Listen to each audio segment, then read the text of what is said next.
हुसैन लाए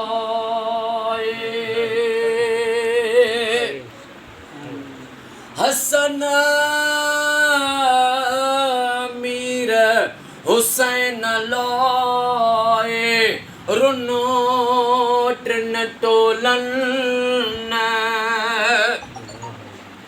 घर मानू में जंग मिरू में उबते मलकन पखिन पाण पतोड़ियो अज मुंहिंजा लॾिया हो त वञन अल्लाह शहज़ादन सोबूं दे सच्चा धणी या अल्लाह अज 14 मुहर्रम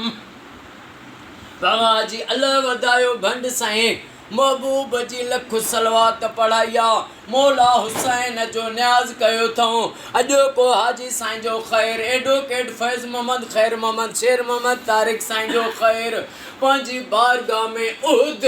जबल जेड़ो लिखण कबूल फरमा ओ मौला इमाम हुसैन जो वास्तो थिए ओ मौला हे घर ऐं घर वारा क़यामत ताईं तुंहिंजी अमान पनाह में आहिनि हिननि जा क़यामत ताईं सॼण साम्हूं कजां ऐं हिननि जे दुश्मननि खे निस्तो नाबूद फरमा ओ मौला अम्मा सैयदा ज़ैनब जेको करबला खां कूफे खां शाम ताईं सफ़र कयो उन सैयदा जे सफ़र जो वास्तो थिए अम्मा मासूम बीबी सकीना जे ॾुखनि जो वास्तो थिए असां जेके बि न दुआ में वेठा आहियूं असांखे सिवाय ग़ुमे हुसैन जे बाक़ी दुनिया जे ॾुखनि ऐं ग़मनि खां निजात अता फरमा ओ मौला हाजी साईं जा बच्चा घर तुंहिंजे साम्हूं आहिनि हिननि जा क़यामत ताईं सॼण साम्हूं कजां ऐं हिननि जे दुश्मननि खे निस्तो नाबूद फरमा ओ मौला फैज़ मोहम्मद साईं खे रोज़ी में ज़ारी गैबी गंज अता फरमा सैयद जुल्फ़कार अली साईं बाबा साईं खे सैयद जुल्फ़कार एडवोकेट साईं खे साईं जे बचड़नि खे इमाम सज्जाद जे सदके सेहत ऐं वॾी हयाती अता फरमा अल्लाह जी जेके बि दुआ में वेठा आहियूं असां सभिनी जो बेड़ो तार जेके बीमार आहिनि उन्हनि खे शफ़ा अता फरमा बे औलादनि खे औलाद अता फरमा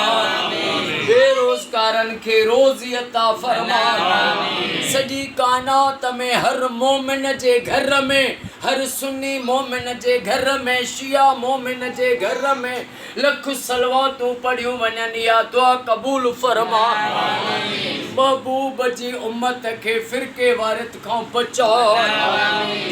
इन्नल्लाह व मलाइकतहु युसल्लूना अलल नबी या अय्युहल्लज़ीना आमनू सल्लु अलैहि वसल्लिमू तस्लीमा अल्लाहुम्मा सल्लि अला मुहम्मद व आल मुहम्मद ला इलाहा इल्लल्लाह मुहम्मदुर रसूलुल्लाह नारे हैदरी